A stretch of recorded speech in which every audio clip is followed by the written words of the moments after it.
All right, let's try that again. How is everyone tonight? That's what I like to hear. That's what I like to hear.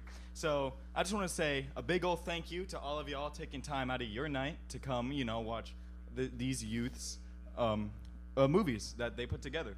We also want to give a big shout out to Harry. Thank you for letting us use your space. Harold, yeah, sorry. I don't know where he went, but he's here, I promise. I also want to give a shout out to the New Parkway for donating 5 movie tickets for the prizes, and a massive shout out to all the filmmakers who uploaded their films. I also want to shout out our judges. We have Sam Spielman, who is a BCM board member. We have Jules Mary Hart, who is a singer-songwriter and also a recent UC Berkeley film grad. And we also have Rebecca Wolf, who is the multimedia instructor at Berkeley Community College. So before we fully get started, there's just a few rules that we need to go over. Once the movies start, please don't get up out of your seat. The bathroom's broken, so you're not going to need to use the bathroom. And if you want snacks, please get the snacks now, because we don't want to be disrespectful and we want to fully engage to our amazing film producers. Oh, well, if it's an emergency, you got to go to Walgreens. So that's tough. Also, please silence your cell phones and refrain from talking at all. Common movie stuff. And the biggest thing is just maintaining a safe space and encouraging talent from neurodivergent and diverse, filmmakers. So that's pretty much the main spiel, and I feel like we're ready to get into it. So yeah, thank you guys again for coming out here.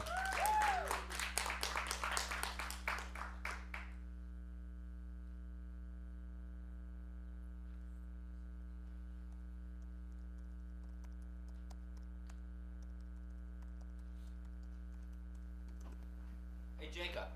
Yeah. How far have you gotten in the screenplay? Pretty far. How much time do we have? See, that's what I wanted to talk to you about. I've been doing the math, and we don't have enough time to finish the movie. I'm sure we do. Yeah, I'm not so sure about that. Okay, well, how much of the shooting do we have now?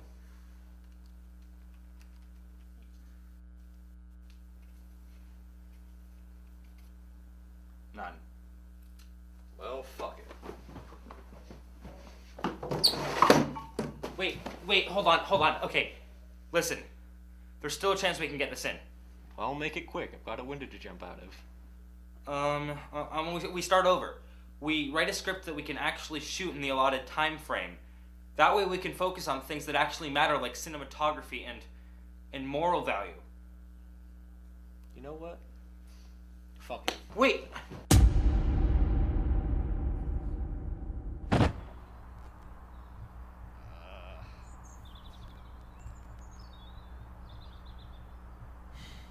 Seriously? I need higher windows. You need to get up here so we can brainstorm. Oh, I have an idea. What if we made a sequel to Lord of the Rings? How long do you think that'd take to shoot? Probably a couple days.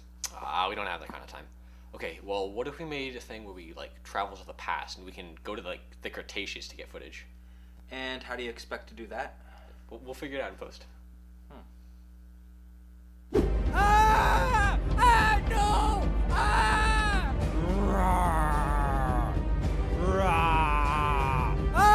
No! Don't kill me! No! Too young to die! No!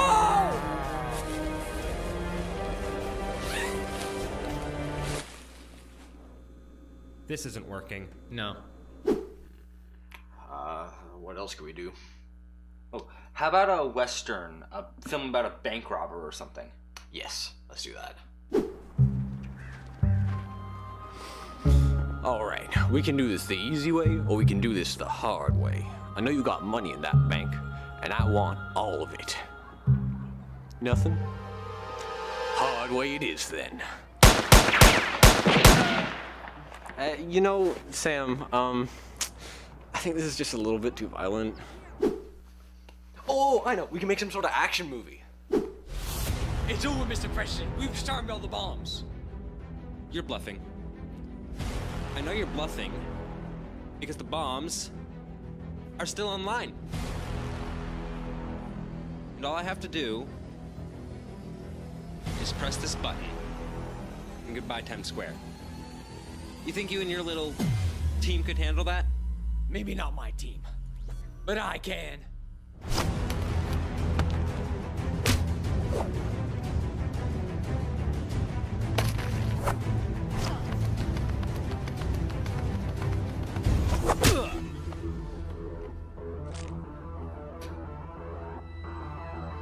Come on! Wait. You realize the repercussions of making an entire action movie, right? Yeah, no, you're completely right, Sam. That'd be so difficult.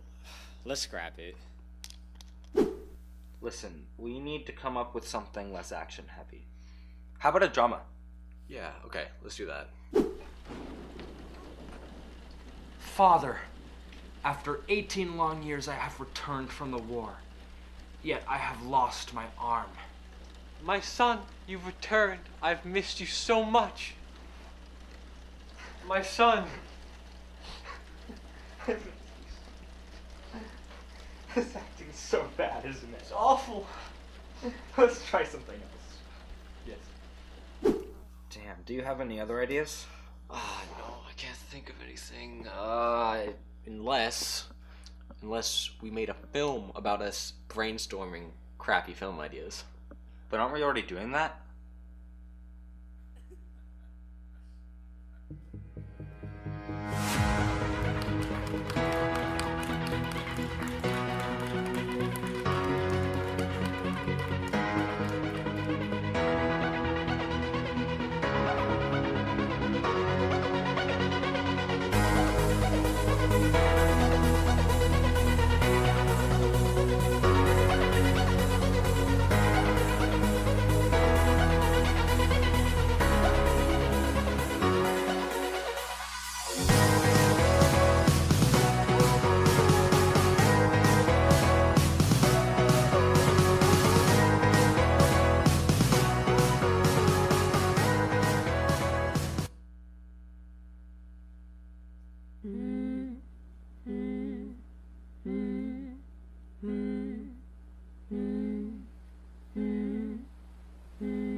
Bucetus, following Azalea.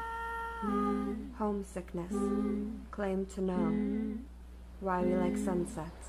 Blurring of a binary. Want more. Full of the stars. Be like water. Let's say you are homesick. Let's say you have a home. Claim to know the meaning of it with confidence. If the words you speak are true.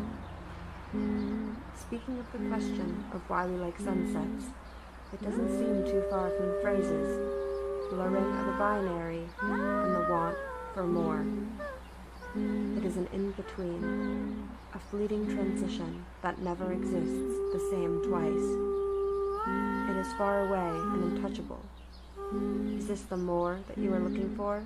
Would you rather be like the sun or be like water? The pull of the stars astounds me, yet I stay planted on this lonely earth.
Mercedes követi az élet. Hon vagy? Biztosra tudni? Miért szeretjük a naplementet? Bináris elmosodása, többet akarni, vonzása a csillagoknak, egyesülni a vízzel. Mondjuk, hogy hiányzik az otthonod. Mondjuk, hogy van egy otthonod. Ne félj szembenézni ezzel az érzéssel, ha igaz a szavad. Hogyha erről a kérdésről beszélünk, hogy miért szeretjük a naplementet, nincsenek messze a kifejezések a bináris elmosodásától és a többet akarásától. Ez egy köztes, egy mulandó átmenet, ami soha nem fog ugyanúgy megjelenni kétszer. Messze van és érinthetetlen. Ez az a több, amit keresel? Jobban szeretnél beleolvadni a napba, hogy egyesülni a vízzel. A csillag húzása megdöbbent, de ebben a földben vagyok beültetve.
Mercedes following Azalea.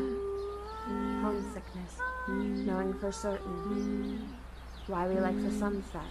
Blurred binary, wanting more. The pull of the stars coalesce with water. Let's say you miss your home. Let's say you have a home. Don't be scared of facing this feeling if your words ring true. If we are talking about the question of why we like the sunset, the phrases blurring of a binary and the want for more aren't far. This is an intermediary state, a fleeting transition that will never exist the same twice. It's far and untouchable. Is this the more that you're looking for? Would you rather melt into the sun or coalesce with water? The pull of the stars astounds me, but I stay planted in this earth.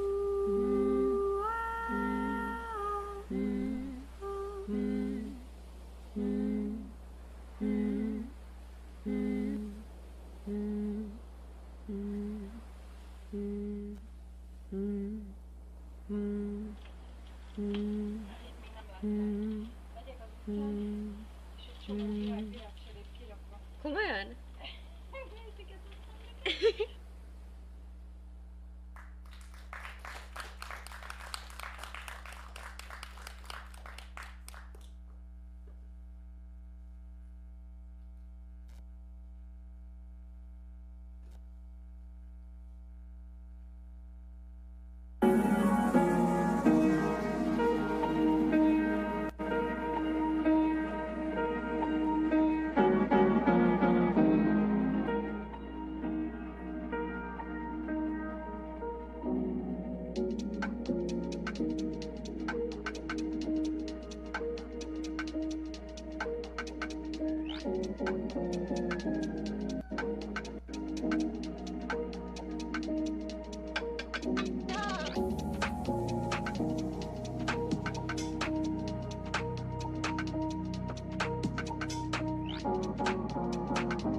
What's going on here?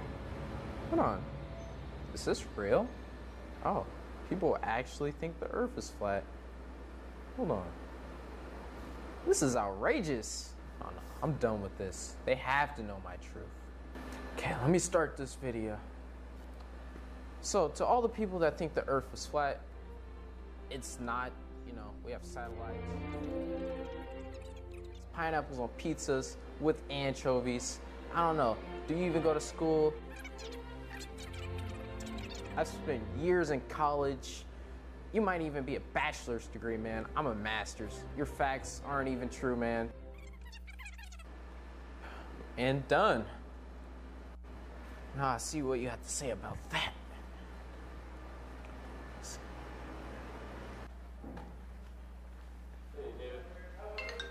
Oh. Oh, it's Mom.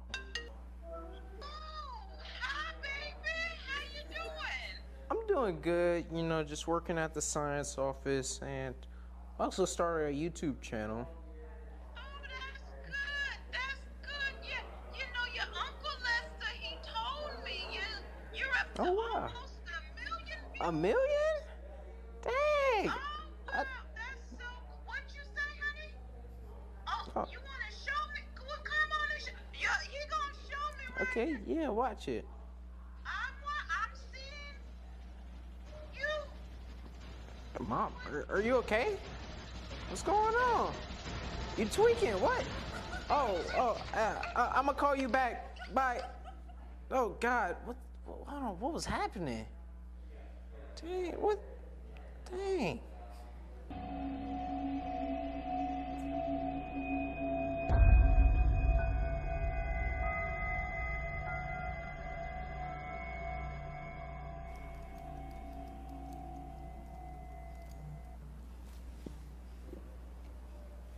Hi.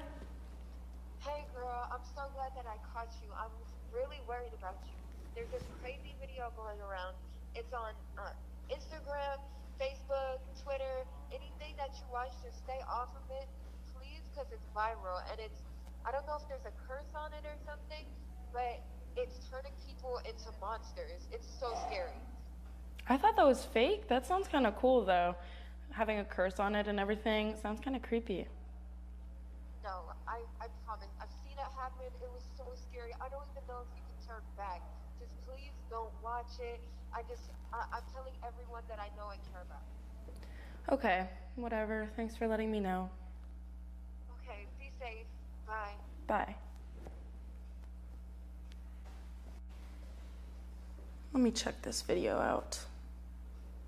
Curse sounds kind of stupid, but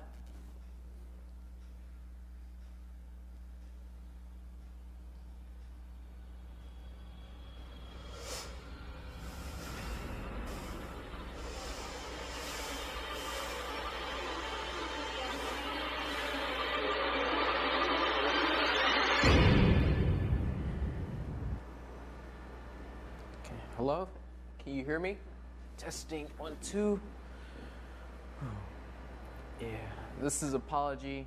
I'm sorry for anyone who watched my video and got, triggered by it or mentally and physically affected by it. We hit 1 million though, but on a more serious note, yeah, people are turning into monsters for my video. And I just want to apologize. I didn't know my opinion. I didn't know my personal opinion will affect you like that, because I was just speaking my truth, and that's my opinion. You have your own opinion. I wasn't saying you're right or wrong, but to the people who did like the video, thank you for the support. We're gonna keep it going. Even my mom is turning into a monster. I hope you liked it though, Mom. I know you always support my work. But yeah, I don't know where I should go from here with the YouTube channel. This was kind of a part-time thing. I'm a doctor. I might have to just, I guess write some more curriculum for my students. Sorry. Click the bell to subscribe. All right.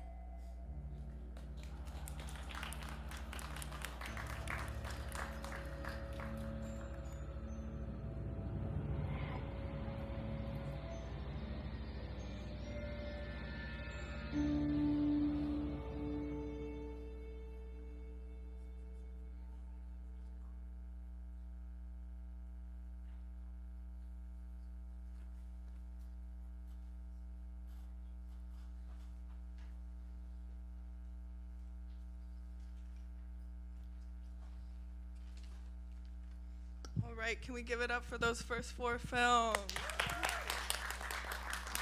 And I'm just gonna ask each filmmaker to come up if they're here. I would love to talk to them or ask some questions. A little brief interview.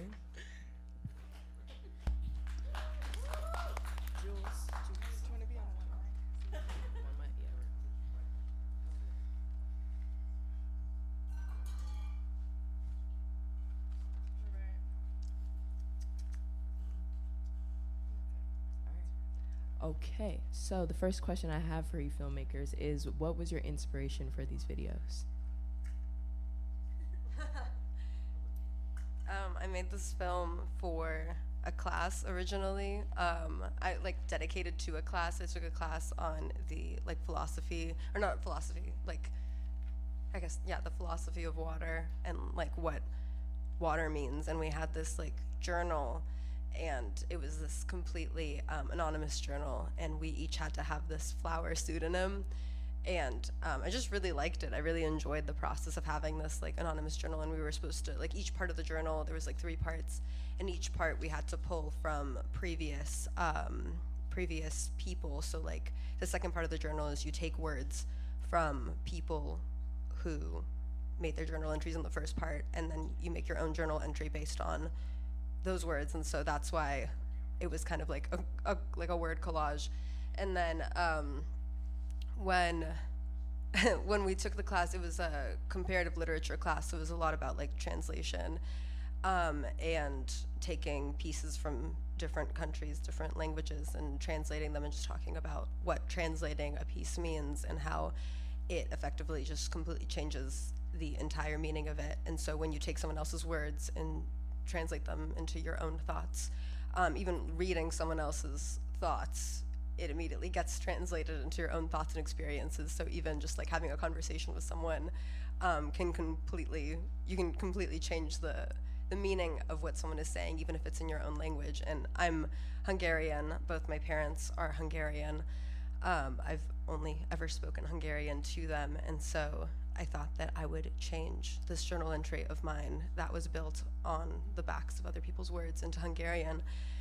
And I really like water, and I really like, I just wanted repetition, and so like rewatching the film, it's very interesting. I haven't watched it in like 3 years, 2 years, I don't know. And just like that kind of repetitive aspect of it, that is kind of what it feels like being at the beach and like watching any body of water. You're just watching the stream go by, you're just watching the ocean go by.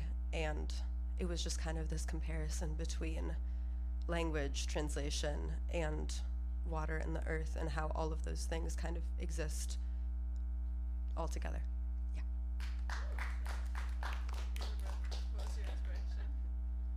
Hello, everyone. Hello? Hello, hello. Oh, there we go. Well, I'm Jabril Green.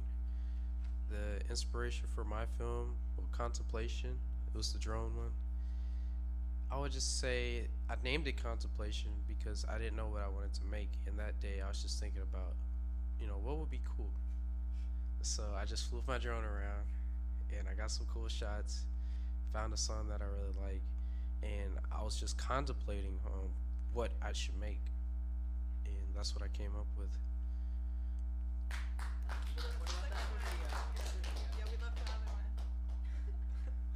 The other video, My Truth, was a collaboration with all the interns from last year of Berkeley Community Media, and it was a film that it was mostly about how a doctor, he had an opinion, and you know, he might have taken it to extreme, but it was his opinion, and other people got mad off of his opinion. And yeah, that film, it was just fun to shoot, you know, but it's really about someone that had an opinion, and you kind of forget what you say and how it affects other people. So I guess we need to all be mindful of that, but also, you know, it's your opinion, and if someone gets offended about it, I don't really know what to say. And briefly, would you mind sharing each of your guys' like favorite part of the filming process or editing process or filmmaking process in general? Just production. My personal favorite part was, honestly, I don't even know. I think just there's so many good parts about like fun parts about it. I think my favorite part was like, I honestly didn't know what to do. Like I had no idea what to film. I started with just kind of like an idea, and I was like, I don't know what to do. And I really enjoy like the physicality of things, and that's why I started being in film in general anyways. And so like I think my favorite parts were like every time, oh, I had this little I know what my favorite part is. I had this little digital camera, and I love the way that it just messes with light completely. It turns everything, whenever you point it into anything sunny, it turns everything purple. Like it honestly shoots things pretty normally if it's in normal lighting, but once it gets into the sun, everything turns purple. All of the light immediately turns like really sparkly and shiny. It starts to look like stars.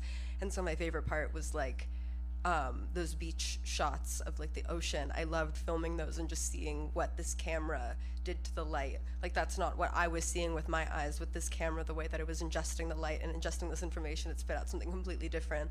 And I loved the experience of editing all of that footage together. It was really fun, and it was just really fun seeing what a camera can do, like what things it can do with light that isn't just take in information the way that you see it, because honestly, what's the fun in that? Dang, that was beautiful. My favorite part, I'll start off with My Truth. Acting was surprisingly fun.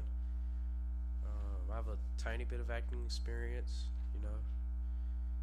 And for Contemplation, editing was super fun. Just like, because I didn't know what footage I had. I just flew my drone around the Emeryville Marina, or is that Berkeley Marina? Berkeley? Okay. Thanks, Dad. I flew my drone around the Berkeley Marina and just captured some footage, and yeah. Right. Thank you to both the filmmakers. We have 4 more right now. Yeah.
Miriam? It's dead. Did you see the face Yes! Such a Okay. But seriously, it's getting late and creepy. We should go back to your house. Yes. Okay.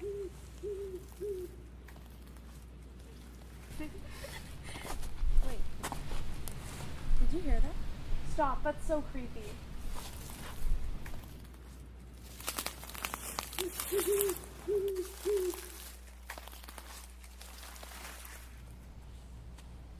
It's probably just an animal.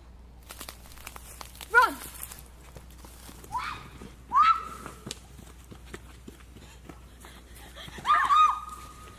Oh my god. Oh my god.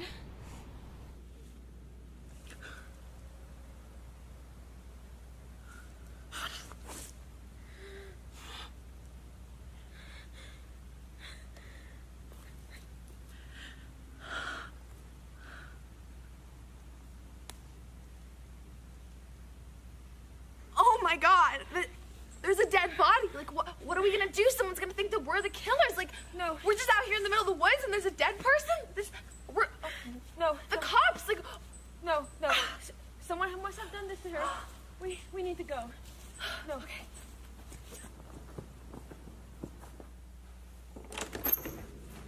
I went back to make sure we didn't leave anything. No one will know. I mean, is she still there? I don't know. I couldn't look.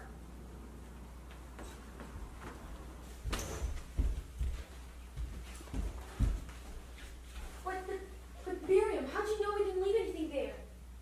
I checked everywhere else. I just couldn't. And I didn't forget anything, so unless you did. No, I have everything.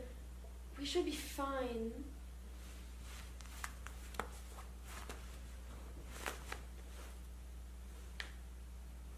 Oh no, my car keys. I forgot my car keys. No, they must have fallen out. We can go get them.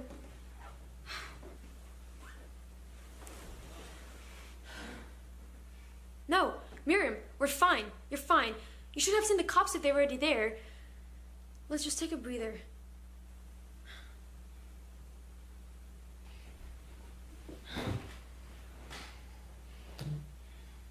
We're okay. We'll go back, we'll get your keys.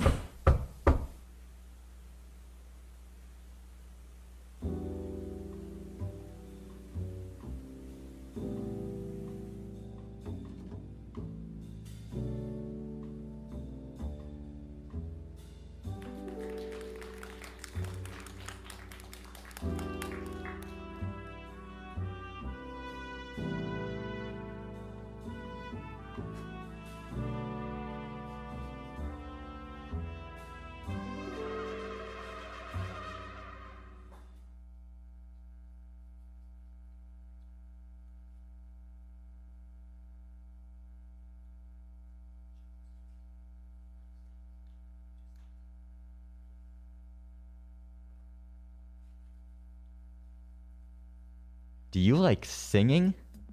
Dancing? Music? Well, meet Chuckles, the cymbal monkey.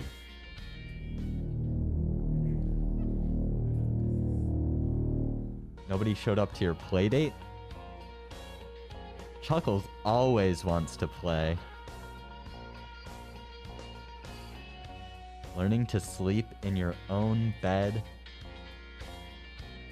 Why do it alone? Did you leave Chuckles behind? No worries. Chuckles always finds his way home. I love you, Chuckles. Lithium-ion batteries are required and sold separately. Do not attempt to attach any tracking device to Chuckles. Doing so may damage all subsequent devices in its radius. Do not make eye contact with Chuckles. North Pole Toys LLC will not be held liable for any burns, bruises, lacerations, suffocation, or other injuries leading up to and including death. Missing children must be reported within 72 hours after checking through local circus. Do not attempt to dispose of Chuckles.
Hey, nice job, nice job. Yeah, where'd you steal those jokes from? He's just jealous. All right, wise guy, let's see your. No, I'm good. Come on, get up here, come on. Oh, no. I don't know, sing something. What? I can't. All right.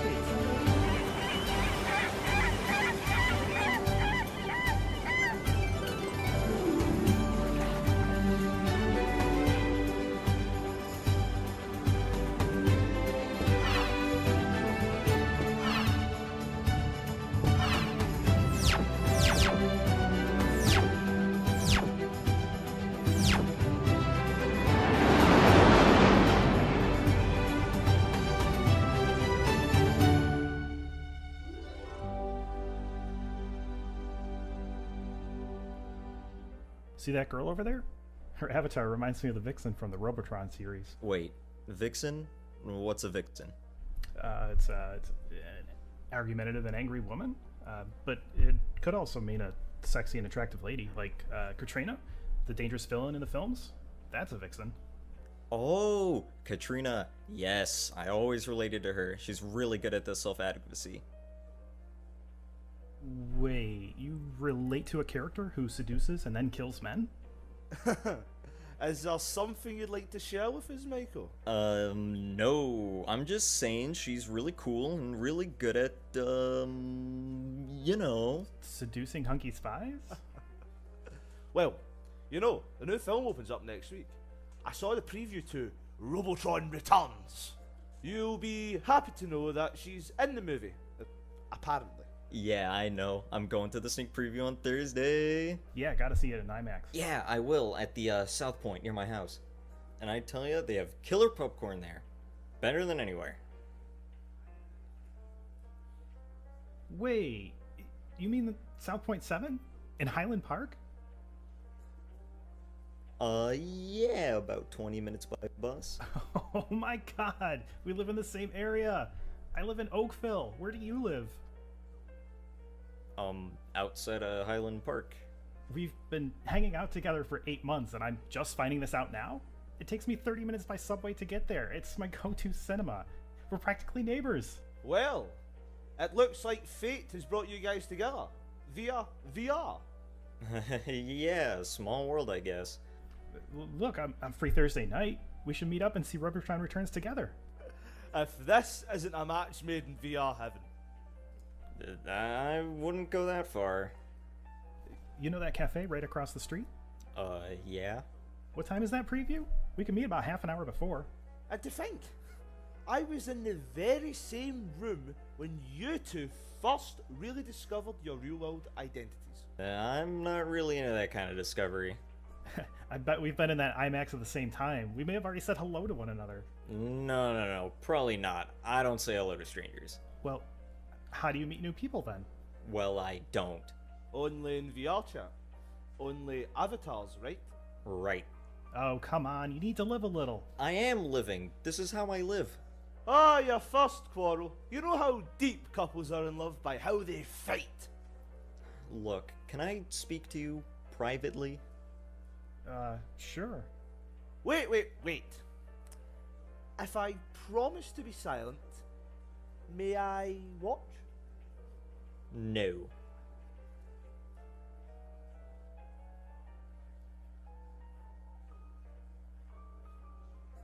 Oh God, how I love romantic comedies.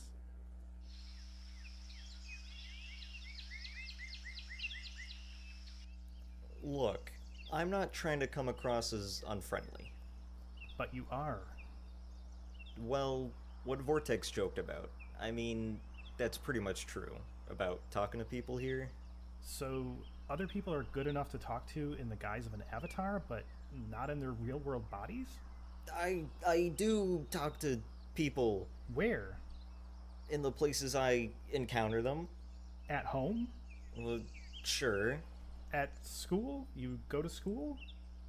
Yeah, I go to school. Look, I'm sure you're chatty with your friends at school.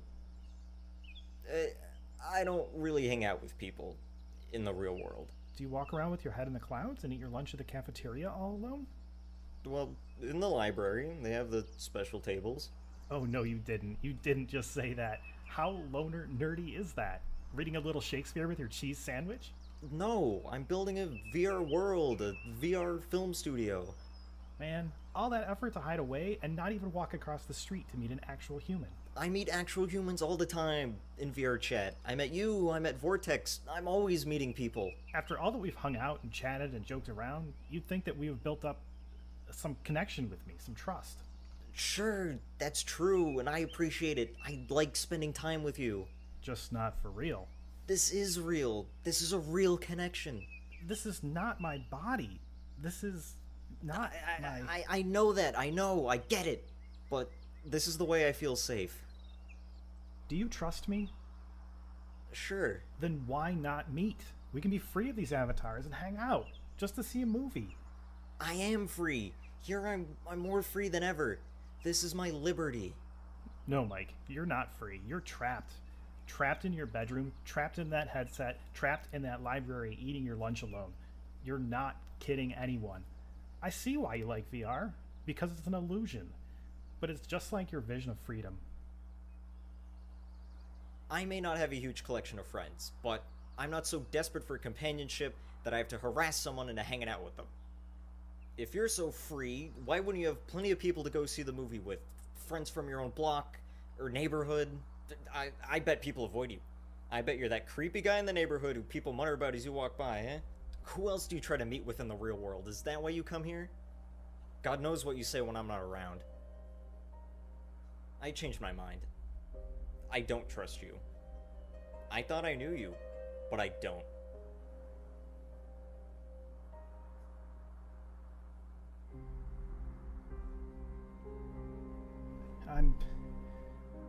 I'm sorry. You're right. Why you come here and what you want from this place, that's your business. I'm sorry. I just got kind of excited when I discovered we live near each other. Look, can we still hang out together? And I'll agree to your boundaries. Would that be okay?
Can we have Hannah Groth ready and Sam Spielman and Mike Vaughn come up?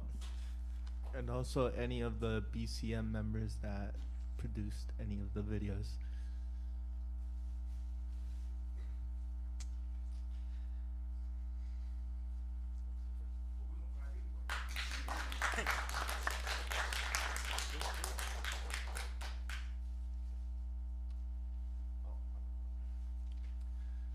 So, what inspired you to submit to the film fest?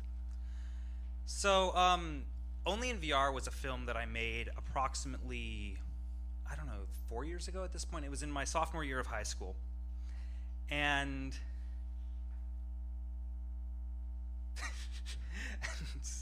sorry, it was in my sophomore year of high school, and whoa, this mic is very loud and sensitive. Which is probably my fault because I was just operating that.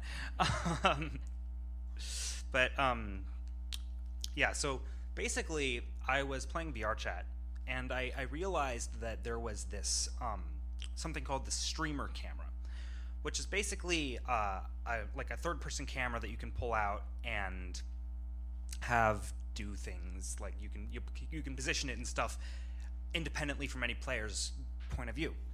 And I just thought to myself, like, wow, you could really make a short film with this. And I pitched the idea to Mike, and he had no idea what I was talking about. So after approximately like a month of like trying to convince him on the idea, and I actually ended up putting together like a prototype film that was basically just shot with myself that I used to sort of sell the idea. I managed to, so I convinced him, finally, and then we put this together. So all the cast in that film, since we only had one VR headset, which I had to use for camera operation, so all the cast in that film was people we found over the internet. So we had one person, I think, in New Jersey. I forget where Ambiguous was, and then the guy who was the sort of like comic relief character was calling in from Scotland. So really, and I know a lot of people started doing that type of stuff during the pandemic, but to my knowledge, that was the first ever short film created using like a cast remotely calling in.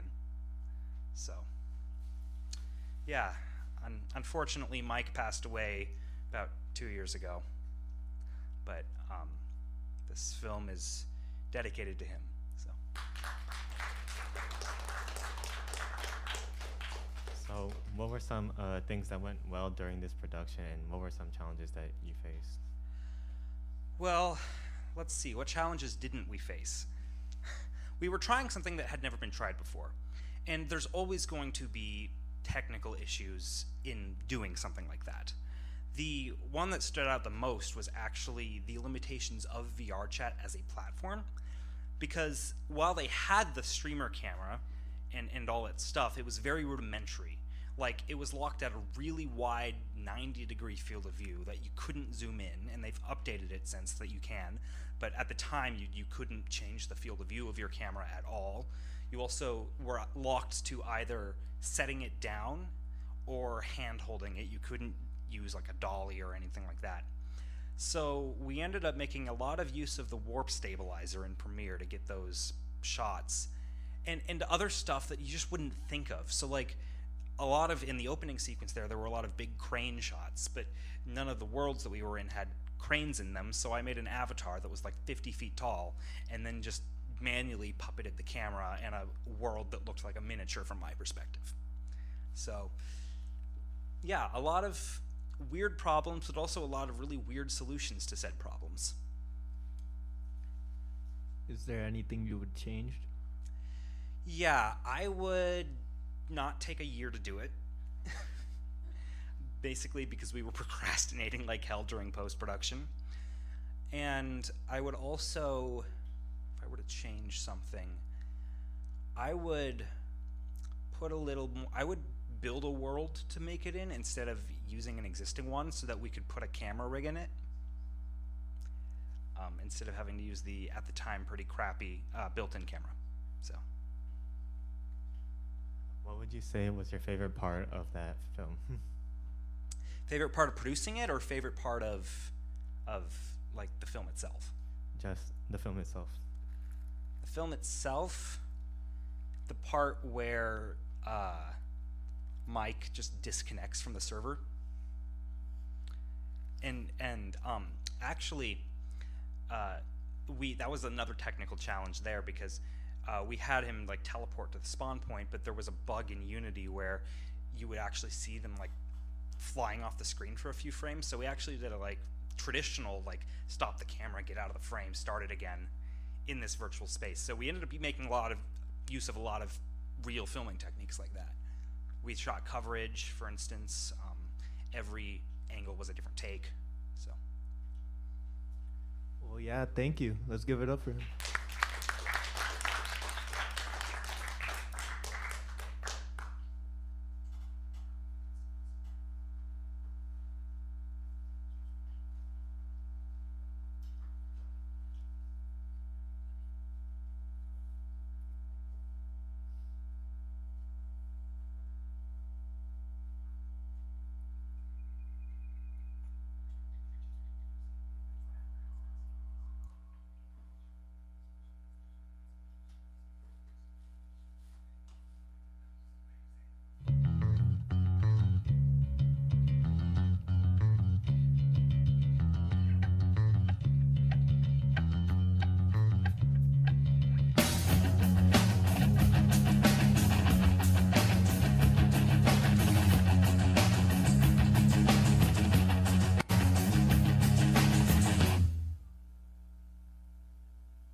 death of me.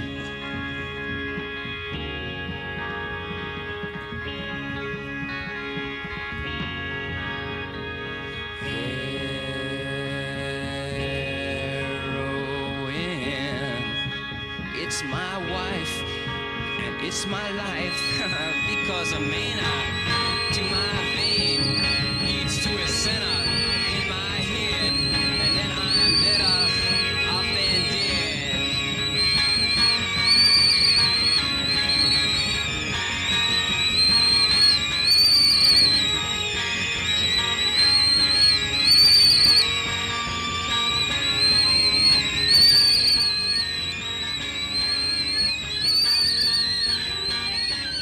Because when the smack begins to flow.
see a movie. Wanna come?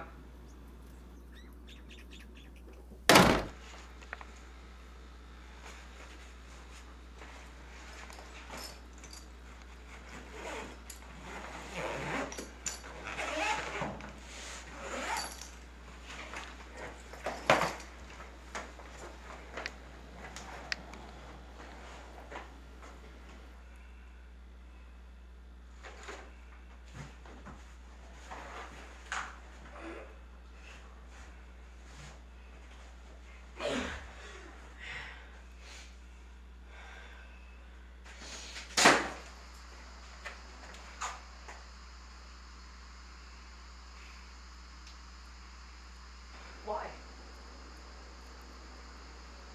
Look. You need to take a shower. It smells downright awful.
Wait!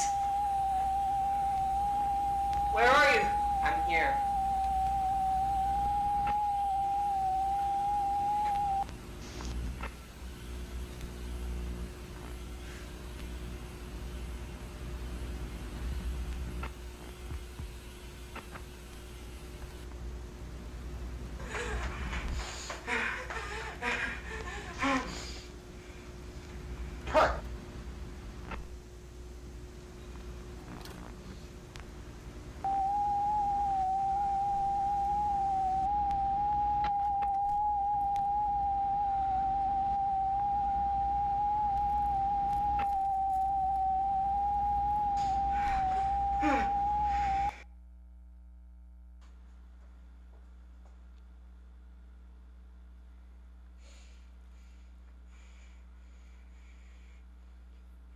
Hey, let me out.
those were two really great films. Give it up for them.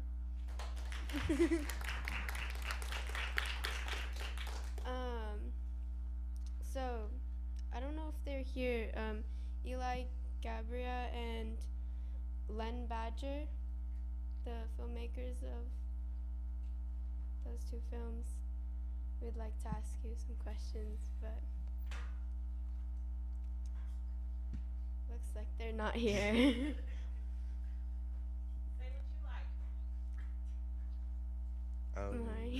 The second film I really liked how eerie it was. It was pretty cool. Yes. Yeah. Yeah, I liked the first one as well. I liked their blue hair was very vibrant, and like when they painted it blue, and the shots where they were outside, I thought those were really. I really wanted to ask what they like filmed it on, because it looked really cool, the way that was shot. So too bad they're not here for the questions. So. Yeah.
Happy family.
What's for dinner?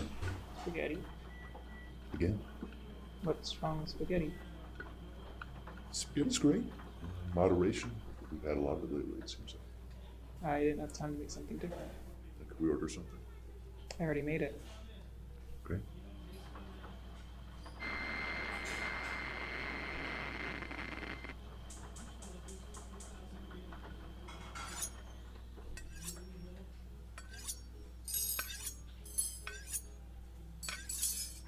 Look away, look away, look over there, look over there. Happy family, happy family.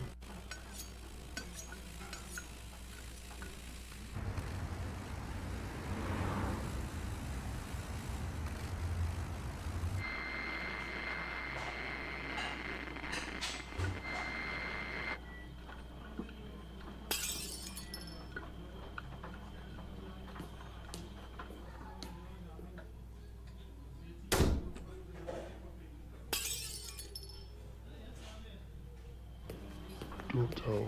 Don't tell. Don't tell. It's not your problem. It's not your problem. Look away. Look away. Happy family. Happy family.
Another round of applause.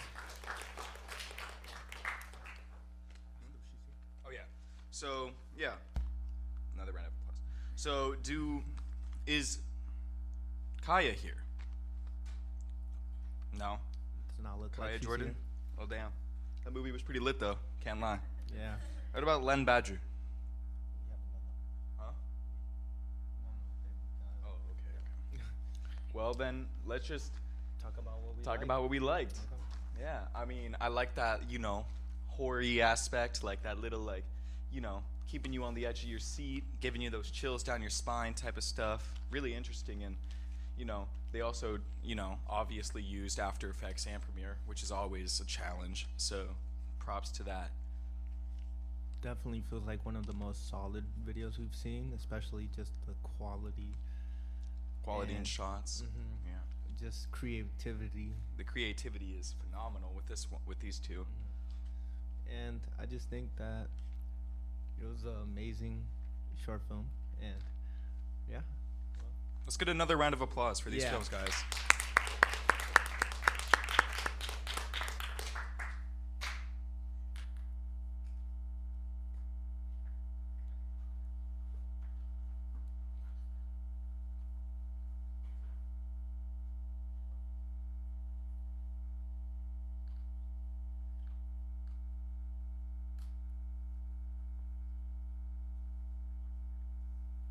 Guessing every word I say.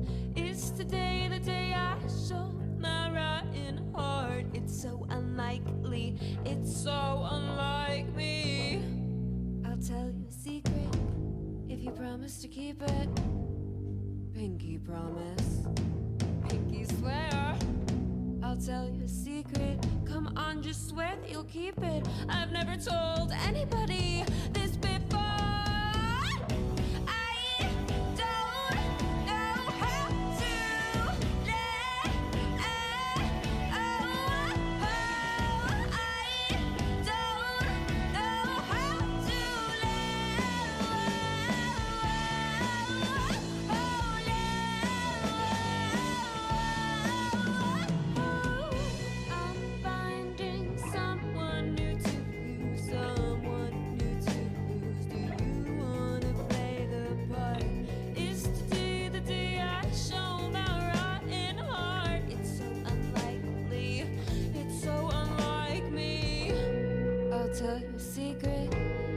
Promise to keep it. Pinky promise. Pinky swear. I'll tell you a secret. Come on, just swear that you'll keep it. I've never told anybody this before.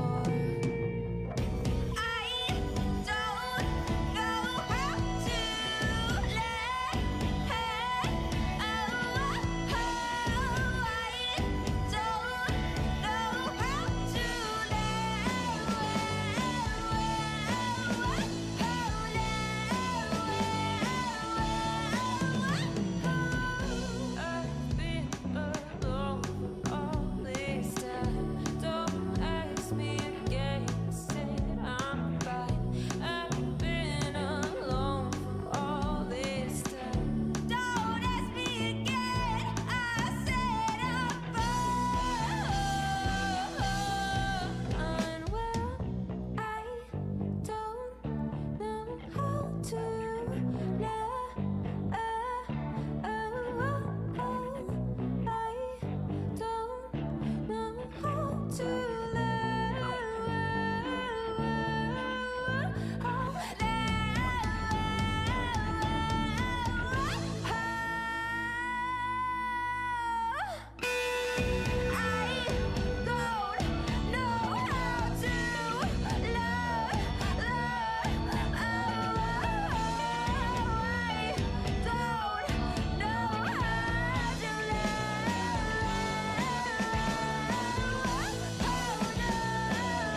So, when I first started this film, I didn't know anything about it.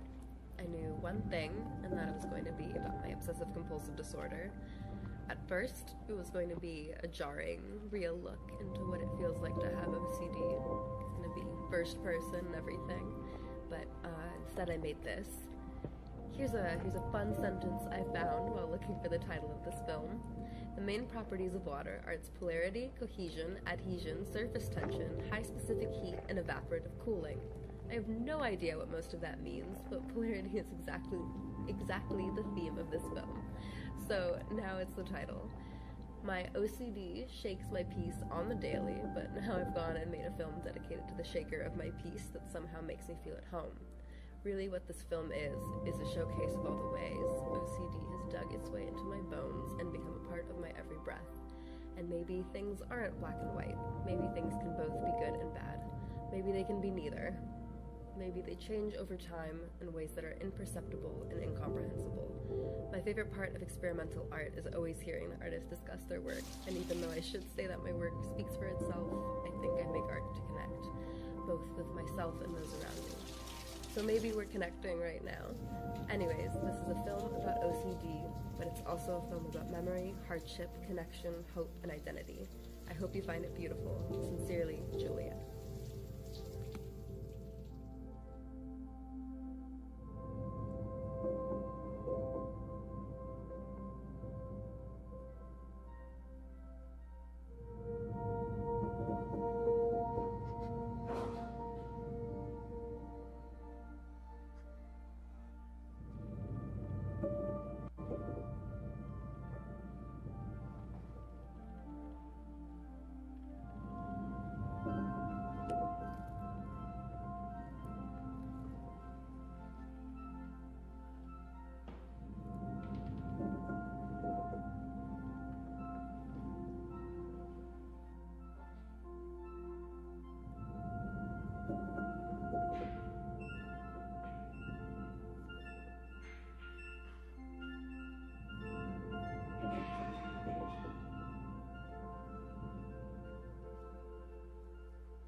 Fall up a little more closer to your face.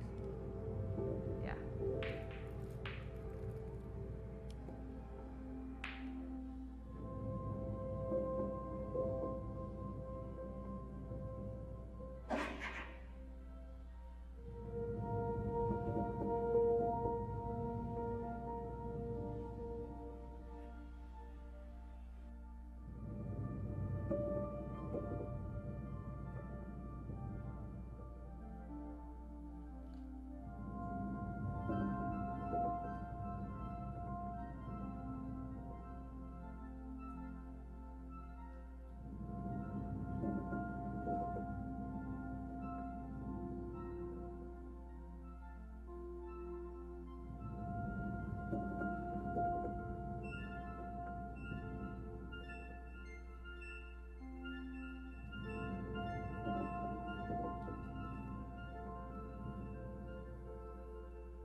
I'm getting imagery of like the new life, because it's like the sun keeps opening from in between your legs. It's like, ah, yes, the beauty of new life. Like,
what black person always like to say is like, how do you control a situation when you're bolted to the wall?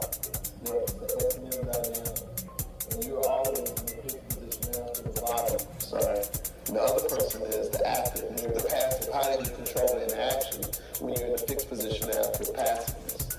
I like to say black people do this thing I call glamoring. We glamour. It's kind of like you're chained against the wall. A person is acting on you in violent ways, or maybe not. But you're not consenting.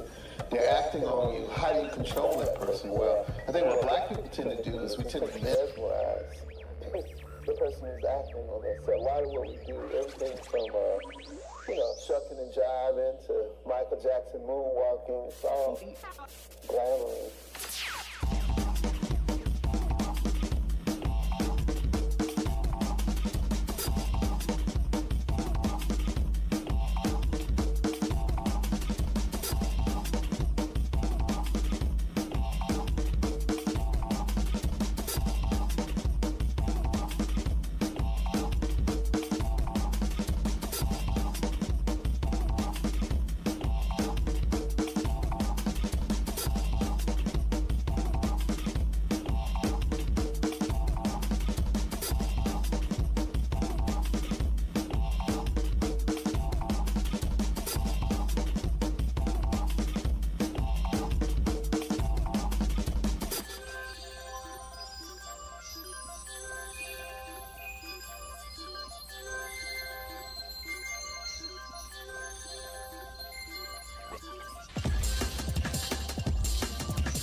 Hello, could y'all hear me? Can y'all hear me? Those were some amazing films. I'm gonna be honest, y'all. Can we give a round of applause for everyone there? Perfect.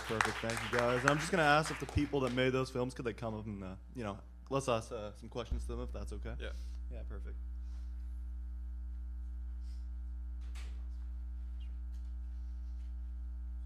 Hey guys. Damn, you want to ask the first question for him here? All right, so our first question is, what sparked your inspiration for these films?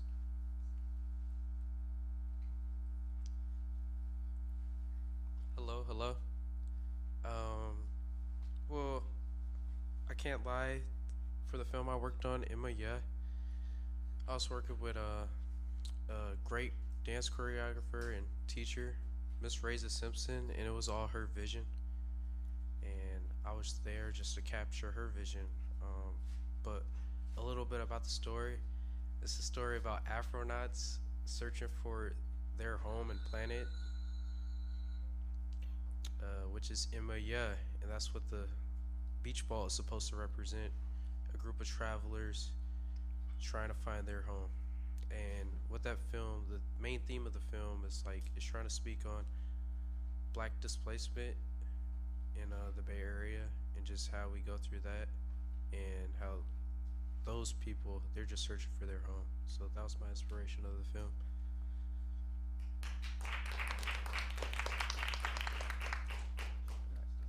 And for you two in the back there, I was wondering what techniques and software were we using to make those two films, I believe. Can I answer the first question too? You could answer both of them, yeah, Okay, no cool. problem. I want to call up my editor here and DP, Liv, in the back. Want to call him up. Yeah. Oh, there's two mics, you're right. Yeah, there's two mics. They're a little shy. But but yeah, we did work on this one together, so we have to be up here. But so the first, I'll shortly just talk about the first one. That one was just about my OCD, not just, but it was about my OCD. I wanted to beautify something that was ugly to me, like panic attacks, like washing my hands till they bled, like making us spill out on people. My first OCD panic attack was when I was 9 years old in the bathroom of my gymnastics, where I went to do gymnastics and I had a whole panic attack and I was washing my hands in the bathroom, washing my whole arms and legs, everything. There was a whole crowd around me watching me wash my entire body, and people were like, what's going on? What's wrong with this kid? And so that film was kind of just like the answer to what's wrong with this kid. And then the music video is, first of all, I want to say there was some tech issues, because Liv... It wasn't like that on purpose. Yes. Liv worked until 9 a.m. this morning, 24 hours straight of editing to make everything on beat. So there will be a version of that, which everything is on beat, that I will be excited to share soon. But, woo!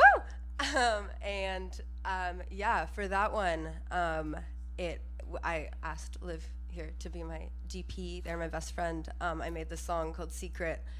It's the first time I've ever given my everything to something. And so I wanted the music video to be the same. And so this is just really the teaser because we have something planned. We have a whole big thing planned. It's a whole big story. It's a whole big thing. It's just basically a story about... You want to take it? Sure. So basically... The story is, I guess I can raise the mic.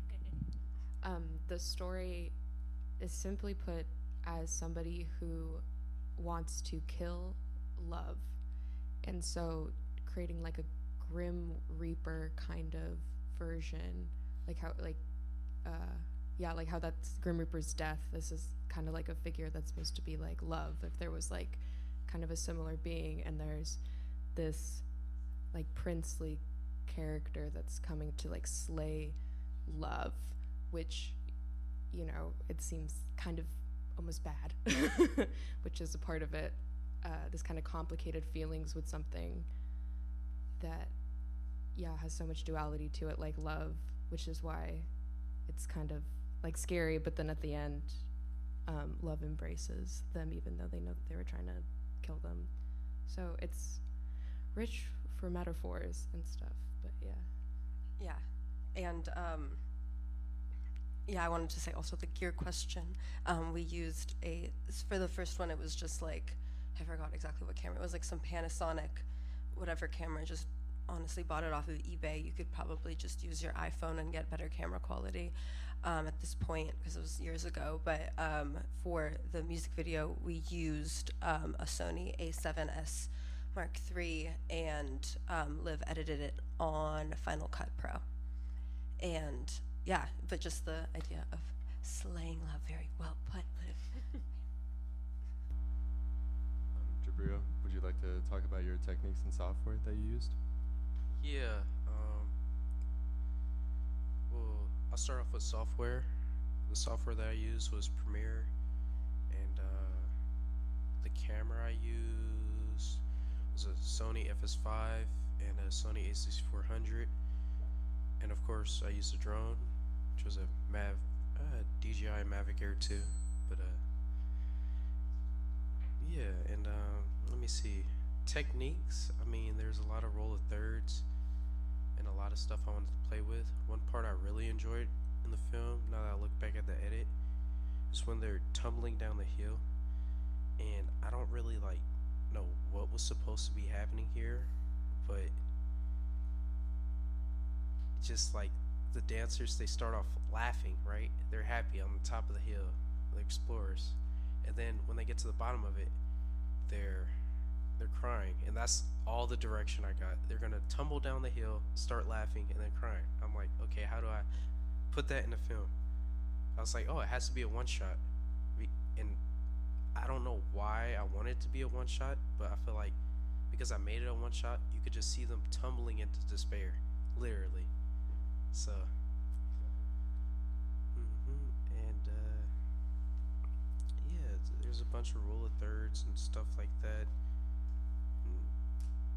I can't really say that much about technique. I forgot. All right. Well, since you're up here, do you want to talk about who helped you the most along the way? Okay. Well, first and foremost, my mom and dad, always. They had to drive me everywhere, so thank you to them.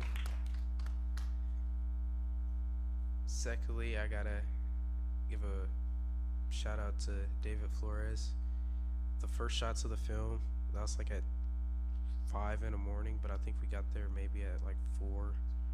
So thanks, David, for showing up, being the cameraman. Let me see. And also, Miss Reza and Jamil Nassim. He was the sound dude for this film. He was the sound engineer. So everything you heard was like from him. And the sound was just amazing. And you know, I spent most of my time editing at BCM. So I gotta thank BCM for that as well. And also while I was editing, you know, I asked Jules for some editing advice. So thank you, Jules.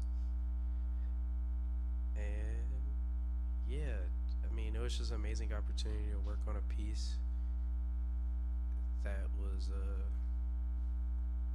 it was just fun. It was weird and it was cool.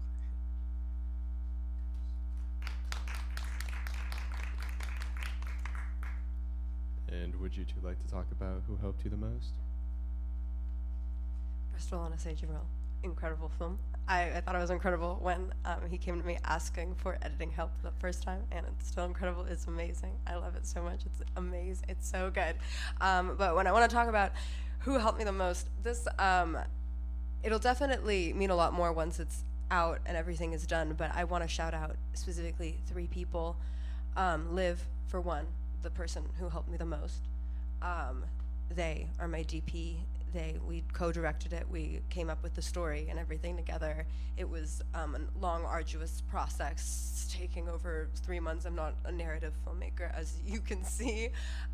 So coming up with this like story and lore and all of that stuff was really crazy and really fun and exhilarating. And I can't wait to actually have that scene come to life. And I want to shout out RJ Wilkes and Ruby Brasher.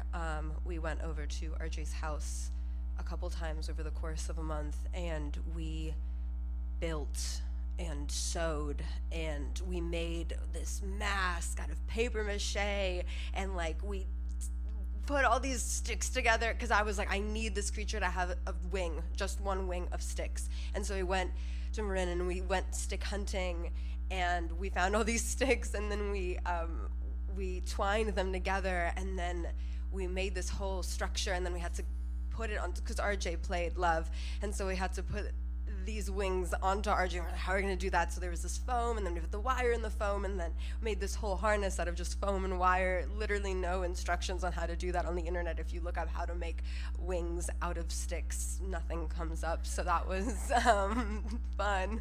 But I'm really, really grateful for them. And yeah, and I wouldn't have had the guts to I hand sewed, and I made my scythe out of foam, and just Google, and I looked up how to make a LARP weapon and cosplay weapons, and like I used to cosplay when I was younger, so that was really helpful. But it was just shout out to YouTube, also someone who really helped me a lot on this process. But yeah, I think those 3 people, if it wasn't for those 3 people, it wouldn't have been possible. And I cannot wait to show it to the world. If anyone was interested in any of that, that's kind of, I guess, it functions as a teaser trailer, really. So if anyone's like curious about what the final result will be like, either come up to me after and I'll tell you how you can find out, or just keep an eye out for the name Mortica, because I'm sure it will be big, because I have faith in it. I worked really, really hard. They worked really, really hard. Liv worked incredibly. Come here. But yeah, I want them to stand up here with me, because they seriously, even though they're shy, they really gave their all to this. They spent like they stayed up till 9 a.m. working. So everyone, give a round of applause to Liv specifically, staying up till 9 a.m. Thank you. Thank you. All right, y'all. One last round of applause for these people. They were great. We're gonna give Kana the microphone, but yeah, this is awesome.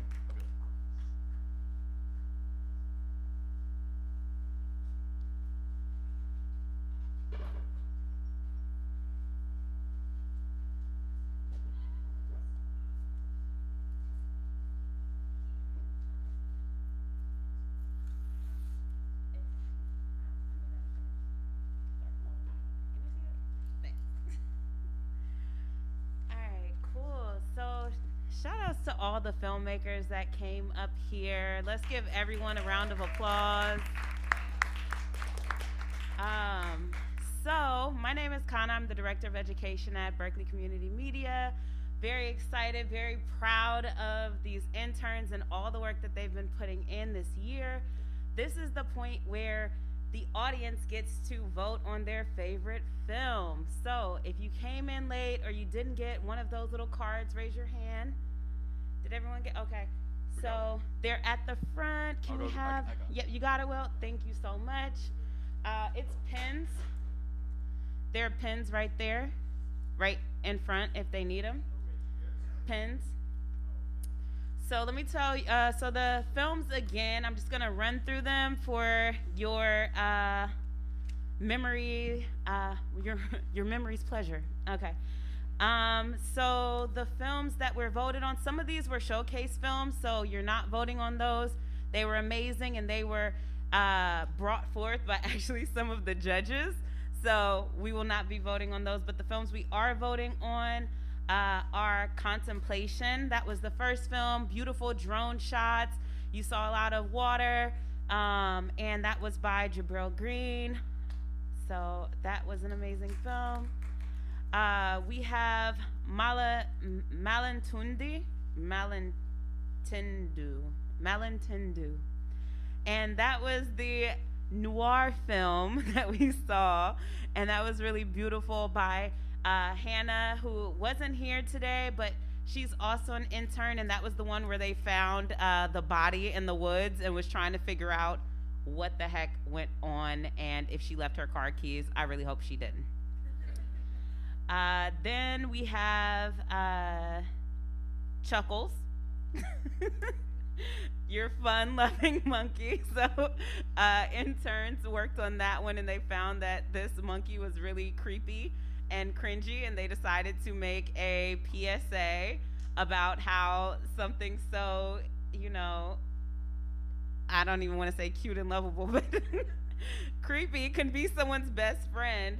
And at the same time, they had to give a warning in the end, do not disassemble Chuckles. So then we have It's All Just Noise by Eli Gabria.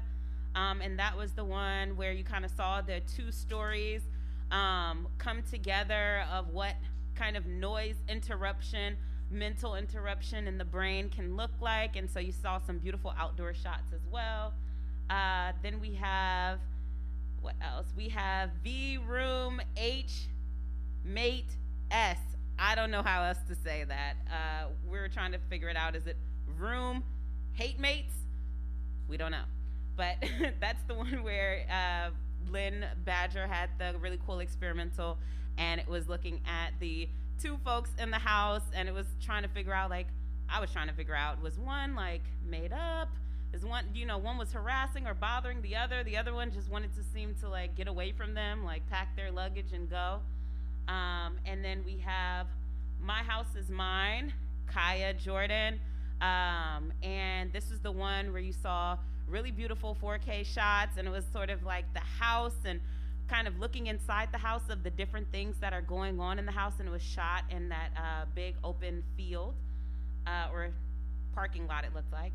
And then we have our film by Jabril Green, Emeya, The Final Expedition. And those are the films that we're voting on. Go ahead and put in your votes. While we're doing that, If you're done voting, raise your hands so I can come collect them. awesome. So while we're doing that, we are going to give some flowers and some shout outs to everyone on the planning committee of your first annual Visionary Film Festival, put on by youth, organized by youth for young filmmakers. So if you were on that planning committee, please stand up so we can give you a round of applause. Yeah, you looking around.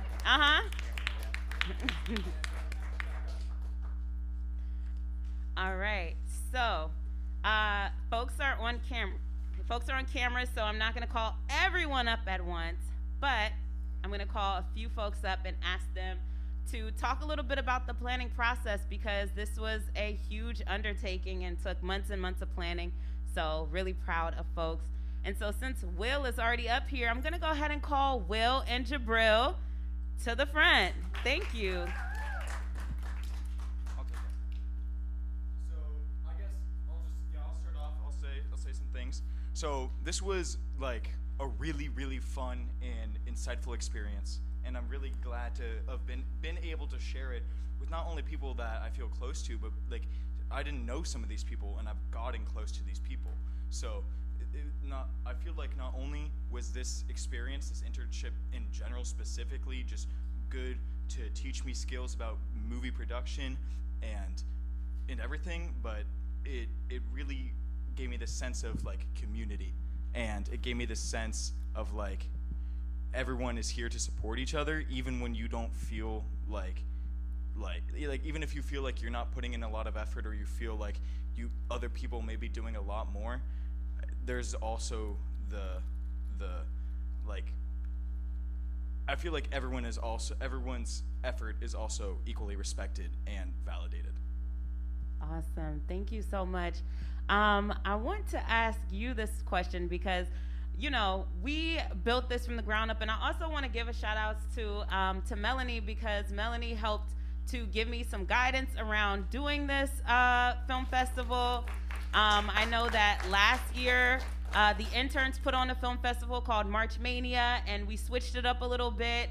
And there was a question on the table that you asked me, and you were like, well, what is the reason? What is the call? And I put that out to the interns, and I feel like Jabril was one of the folks that kind of started taking that ball and rolling with it and trying to figure out, well, what is the call? What are we doing, and why should this festival be something special? Can you talk a little bit about how you came to, what is the point of the film festival even before we had a name? Hi again, everyone. Ooh. Let me see. Well, first and foremost, I feel like it was a group effort deciding that. I can't take it all on me, but wow,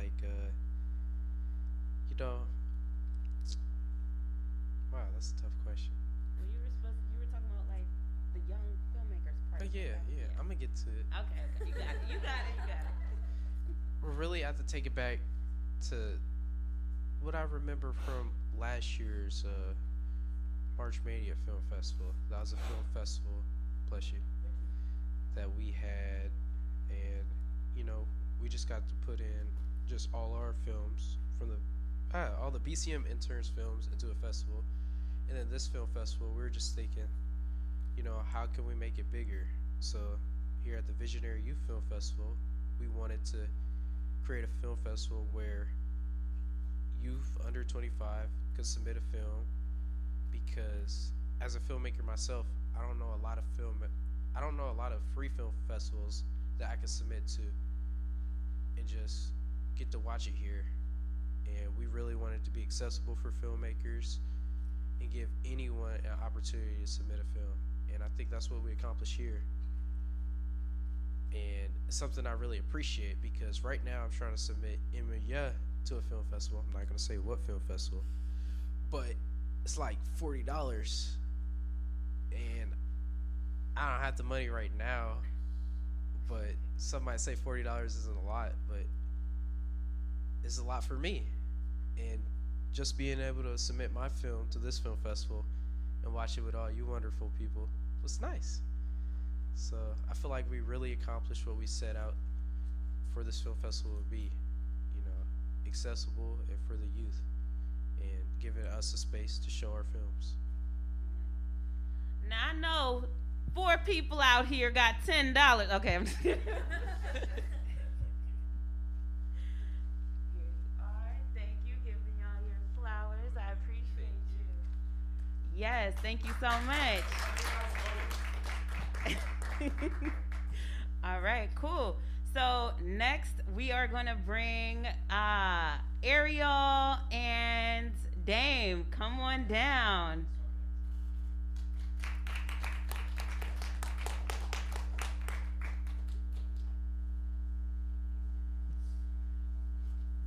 All right, y'all. So these are 2 artistes.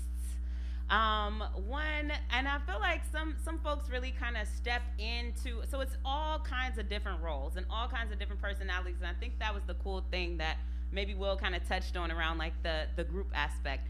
You have some folks that are like right away, run into the, anything, leader, all of that, and then you have folks that are kind of doing some of the behind the scenes, and I feel like these 2 folks were doing some really critical work as far as establishing some of the documents that we needed and some of the artwork that we needed. So can you talk a little bit about what you feel like you learned from the film festival, and what were some of the things that you were able to contribute?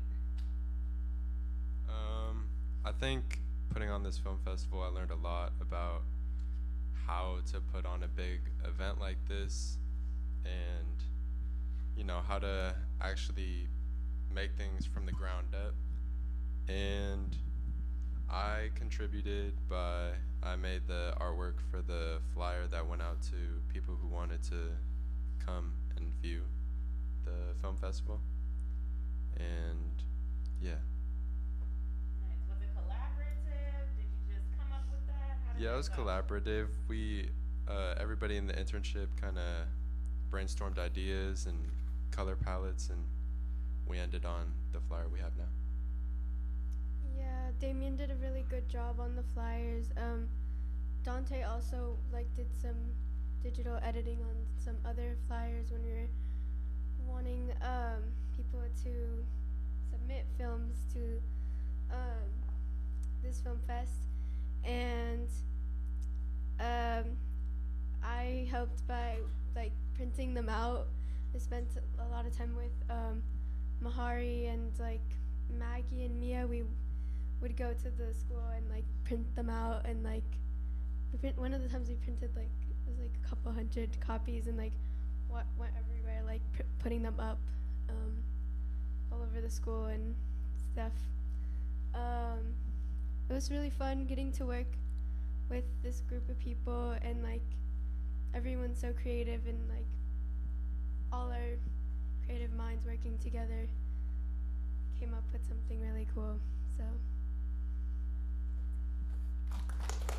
I'll also say that Ariel also developed the form for the filmmakers, so we were kind of going back and forth around like what we needed to put on the form, how it needed to be designed, and I was just like, oh, do you know how to make, and Ariel's like, yeah, I can make a Google form, like I'm good, just like give me the information. And so they put that together, so that was really amazing.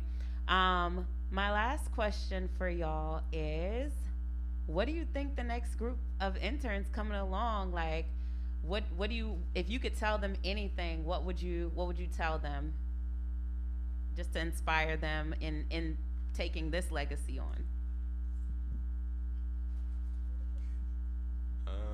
I would probably say use what we learned since this is the first BCM Film Fest. I guess we've laid out some groundwork for more film festivals to come, and Just, it's not the first BCM Film Fest, but it's the first annual Visionary Film Festival off of the foundation of the March Mania Interns Film Fest. Yeah.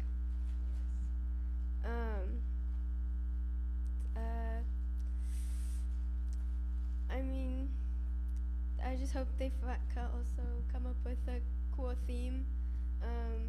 That's kind of like where we like came, like kind of like began. It started from just coming up with like the cool theme of what this film fest was going to be.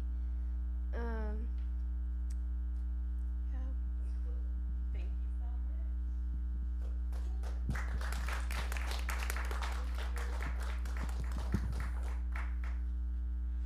All right, you know that you already know. Mia, Maggie, let's go.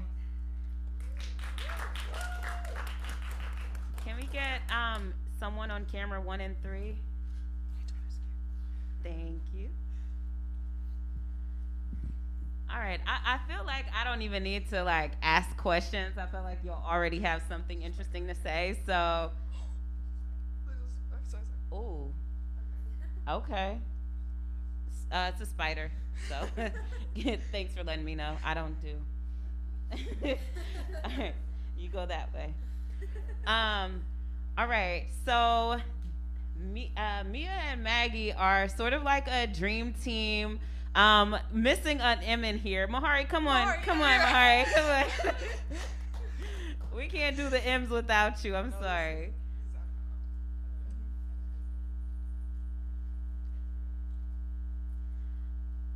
All right. So this is a dream team of people who were coming up with some of these ideas, taking just leadership and understanding like what it meant to work together as a team, what that effort meant, and kind of pulling out those ideas and going as far as they could with them. Can y'all talk a little bit about how did the concept of the film festival come about, and a little bit of the values, like what were some of the values and how did it come about? Well, Mia joined a little bit later, but when it first started, it was kind of just like deciding like what kind of similar interests we all had, and like what kind of movies and like, you know, shows and stuff like that we were interested in like watching. And for like the actual fest, because this is like a theme within the actual fest, we just wanted to like definitely highlight people that were like of our same age, because it's like pretty hard to get your voice out there. Yeah, I would say that and like inclusivity was just like our #1 priority for actually making the fest what it is.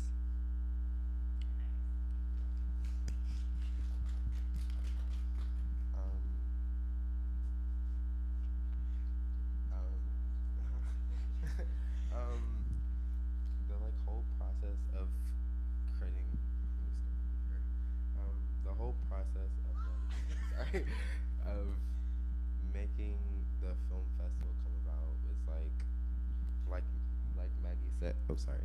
Like Maggie said, like coming together and having similar interests, and a lot of us liked psychological, experimental, and mind-bending films. So we all decided that's what we wanted to do, and it took a while for us to get everything together because there's a lot of different opinions, but we all got to one thing, and it turned out pretty good. So yeah.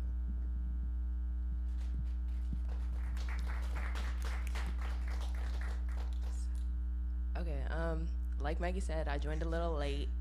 I was in the other session, but when I joined, it was just like, it was very refreshing to like work on this with everybody, because like we were all throwing out a bunch of random ideas, and we're all like trying to find ways to like mesh them all together in some sort of way.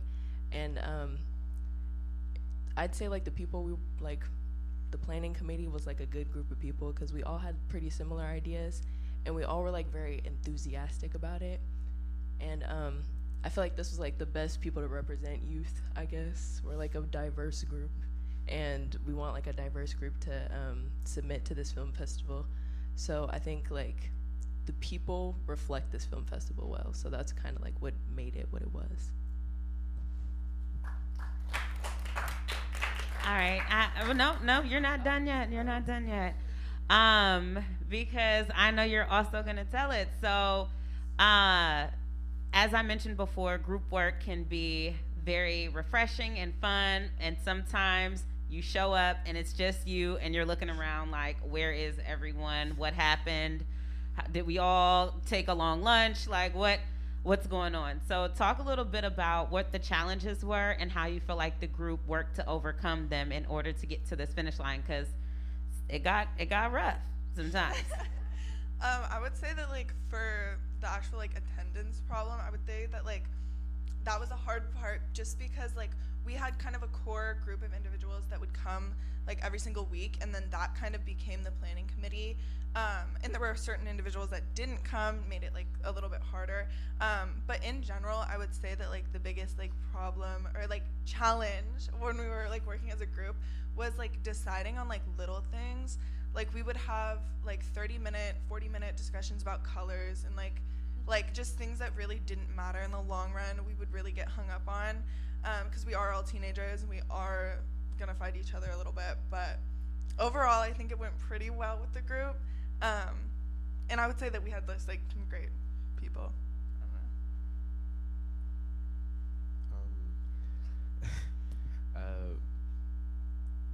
Maggie pretty much covered it. Like our only issue really was attendance. Like when people wouldn't show up, we wouldn't really get much done because there's only like one person or two people there. But once everyone was more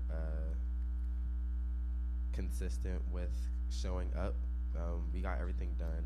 And yeah, it was just like little things, maybe like getting everything together, everybody getting on the same page. But for the most part, everybody was on it and consistent once they were consistent. Yeah, basically pretty much everything else said. It's a big group of procrastinators. So, I mean, it's kind of a good thing though, because we all finessed when it came down to it, to like the last week. But yeah, that was basically it. I'm proud of us, I'd say. I think we should all give ourselves a pat on the back for even coming in the last like 4 weeks of school, and pushing through it, because like every day is a challenge, every day is a battle. Just to be completely real. Thank y'all so much.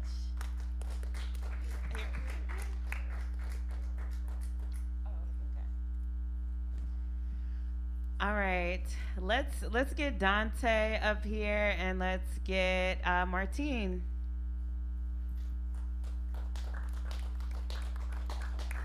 And is it okay, yep, I see it. I see what's going on here. All right, y'all.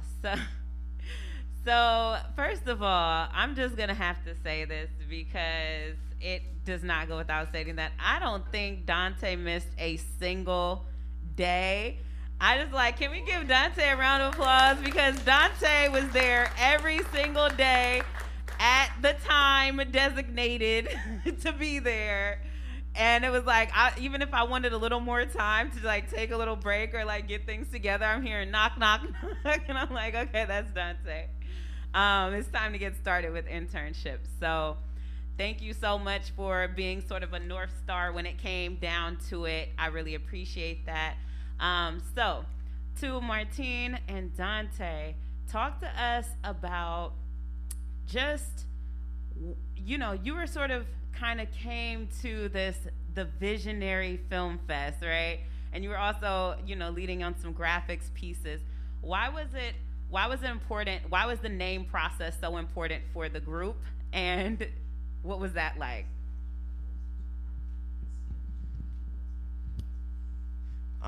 So as for the Visionary name, so I think it was important that we chose a good name for this film festival because we really are highlighting youth and creativity and just highlighting youth voices.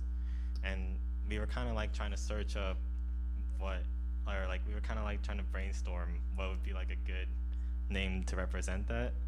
And I was kind of like, let me search up what like synonyms or like for creativity would be. And I came across Visionary. I was like, wow, that actually sounds kind of good.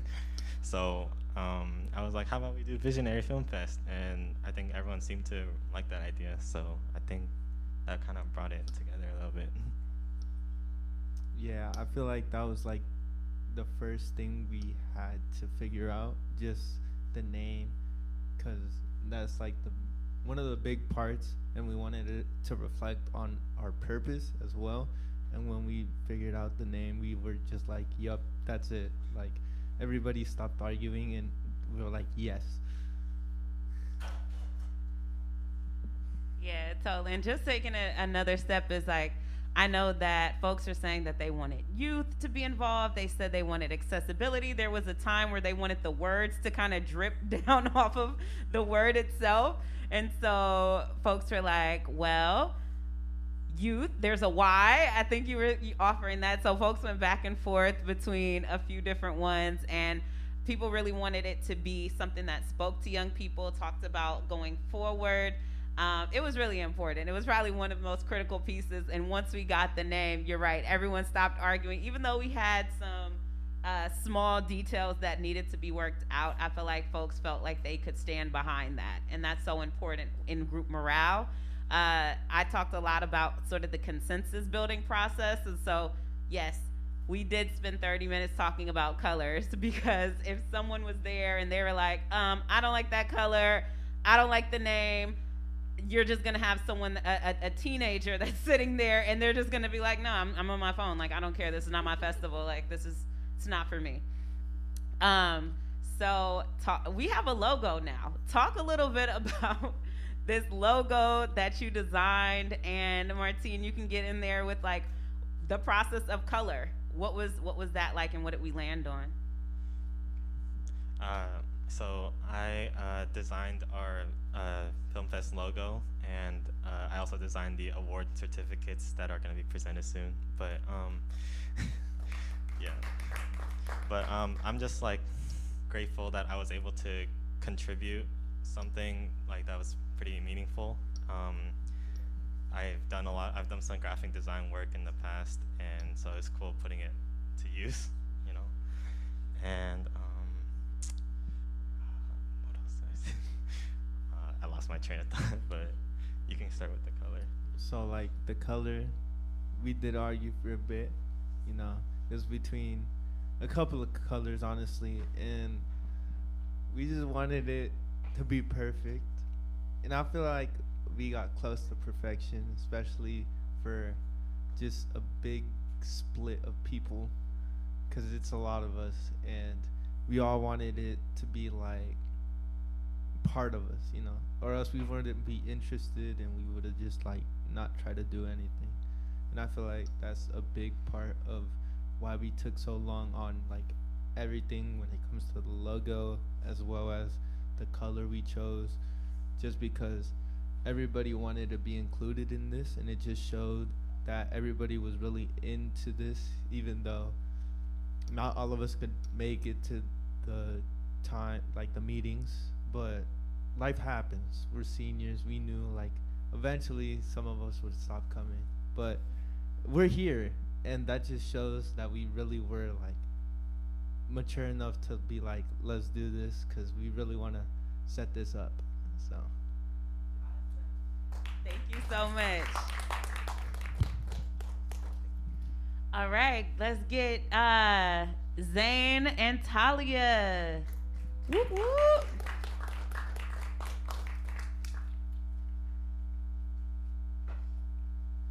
All right. Oh, can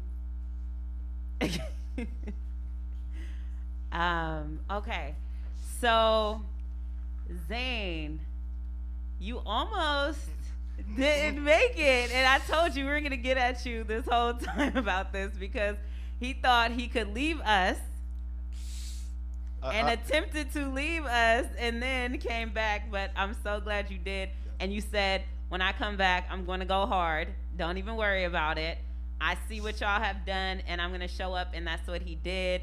And sometimes people come, you know, they can't show their face after they left, and I think it takes a lot of courage, and it takes a lot of just, I don't know, courage just to come back and to say, okay, well, I'm here and I'm ready to put in work, and you did that. So I appreciate you for that. And then we have Talia, who I would feel like Talia, even though, you know, she would go and say like, okay, you know, if that's what folks want to do, always had an opinion, always was giving it, always was letting people know, this is what I think, this is how I think it should go. No, red is looking like Berkeley Unified School District.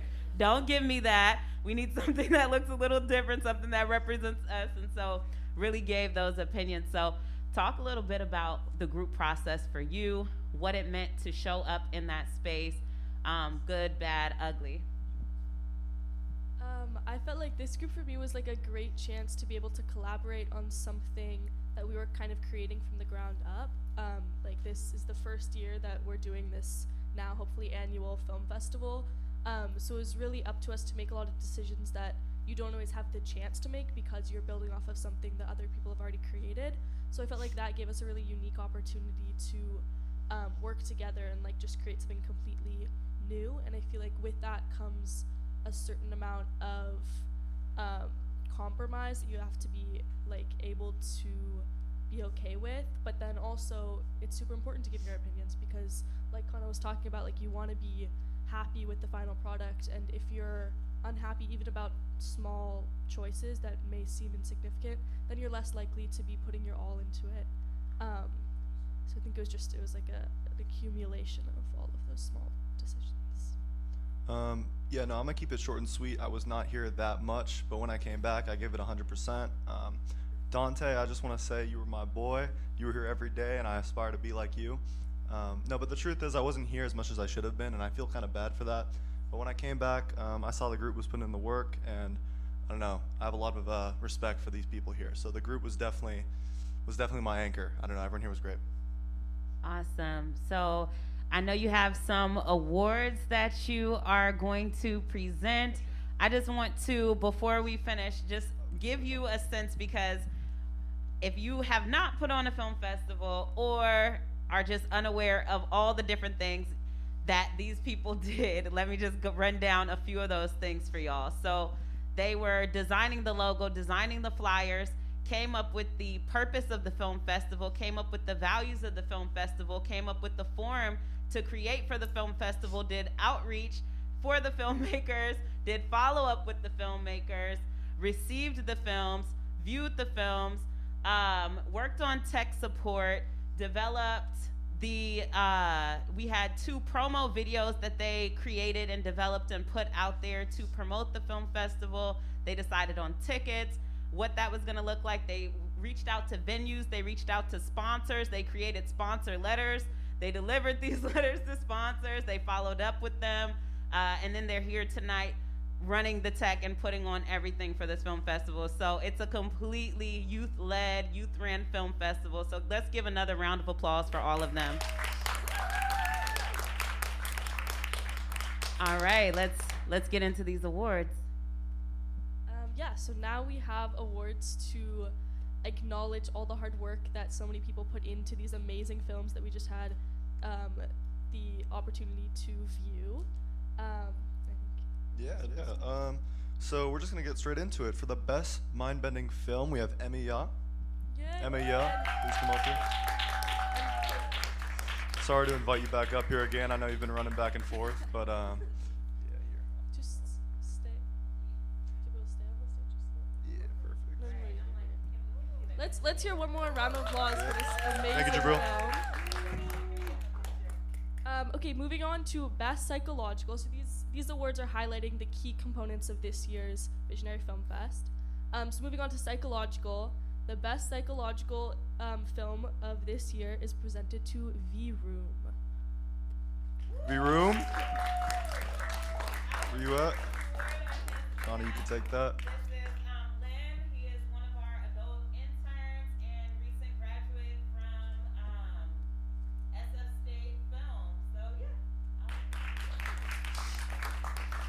And now for our best experimental, we got My House. So My House, please come up here if you're there.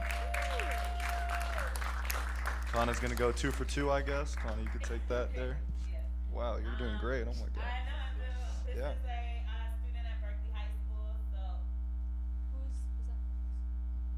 No, this is a student at Berkeley High School, Kaya Jordan. I will accept this and make sure she gets this. And finally, to close out this year's awards, we have the award that you all voted on, the Audience Choice Award, which also goes to Jabril for the same thing. Let's go, Jabril.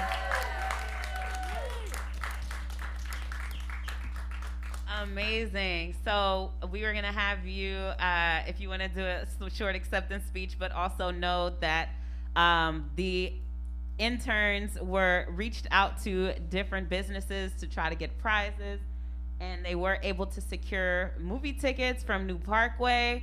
So shout outs to New Parkway. Thank you so much. So you will get some of those tickets, and these folks will get some of those tickets. Thank you. Wow, this is amazing. Before I start my acceptance speech, I just want to say thank you to Kana. You know, it's been just fun being a part of the internship. Everything's been fun, you know. Making this, sorry, getting kind of nervous. Just the whole film festival process, like, I'm not gonna lie, sometimes it was stressful. Some days, you know, we didn't get a lot of work done because we might have been arguing over some colors, but thanks for always making it fun and interesting. So thank you, Kana. And wow, this is my first in-person acceptance speech. I just want to say thank you to everyone that helped put together this film festival. It was amazing to be out here. Of course, thank you to Miss Reza and Jamil Nassim. Without them, this film wouldn't be possible. I just literally captured her vision, and I put my own spin on it through filming it. Thank you to anyone who's helped me in any way. Shout out to my mom and dad, always. Thank you for everything. Let me see, what else? Thank you to the Art House Gallery for hosting this film festival. It's such an amazing space. We're live right now. Thanks Sam, thanks Dante, thanks Will for mixing and stuff. Thank you BCM. Did I forget anyone? And yeah, thank you everyone for coming. Awesome. Yes, here you are. And yeah, just in closing, y'all, thank you so much to the support of Harold Adler, who answered the call as you continue to do and host Berkeley Community Media's film festivals. Everything's on sale. So everything is $5 if you're a youth. I think it's 4. There's food and refreshments still in the back. Please enjoy those, and also book the space for your future live event. Thank you so much to Sam. Sam, you're amazing. Sam has been coming through, repping these film festivals for a while. And just, man, the hard work that he's been putting in for this festival, I really appreciate it. We couldn't have done this without you. And to all the filmmakers out there, just to want to encourage you to continue to, if you're under 25 next year, submit your films to this film festival, join in the planning committee. Oh, shout outs to the judges. I was over here, hold on. Shout outs to the judges. Sam was also one of the judges. Jules Minihart and Rebecca Wolf, my teacher at Berkeley Community Media. Thank you so much for being amazing and coming through and voting. Shout outs to Melanie. Thank you so much for coming through and working the door and getting us together. And everyone else, to the planning committee, to my mom, my mama. And thank you. Enjoy the rest of the evening. And yeah, please take home some snacks. Thanks.